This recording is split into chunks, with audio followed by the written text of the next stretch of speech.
James, a bondservant of God and of the Lord Jesus Christ, to the 12 tribes which are scattered abroad, greetings.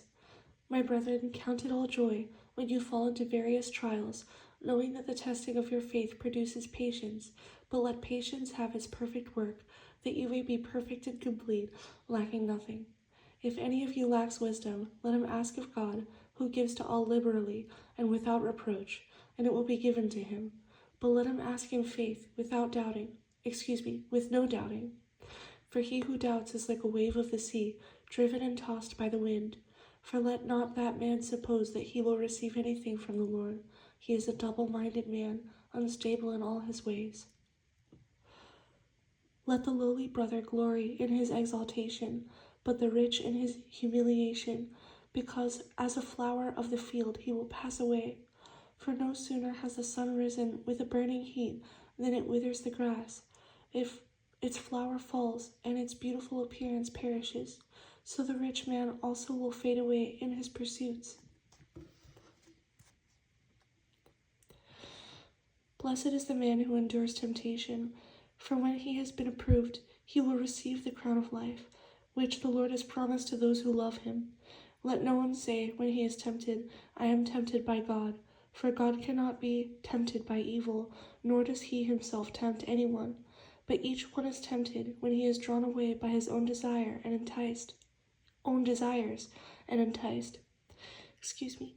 Then when desire has conceived, it gives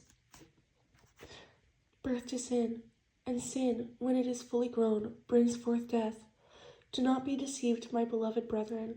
Every good gift and every perfect gift is from above, and comes down from the Father of lights, with whom there is no variation or shadow of turning.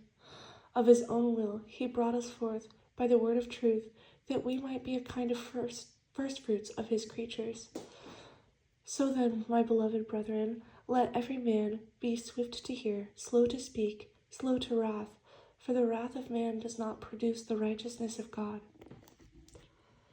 Therefore lay aside all filthiness and overflow of wickedness, and receive with meekness the implanted word, which is able to save your souls. But be doers of the word, and not hearers only, deceiving yourselves. For if anyone is a hearer of the word and not a doer, he is like a man observing his natural face in a mirror.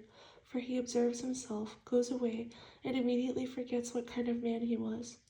But he who looks into the perfect law of liberty and continues in it, and is not a forgetful hearer, but a doer of the works, this one will be blessed in what he does. If anyone among you thinks he is religious and does not bridle his tongue, but deceives his own heart, this one's religion is useless. Pure and undefiled religion before God and the Father is this, to visit orphans and widows in their trouble, and to keep oneself unspotted from the world.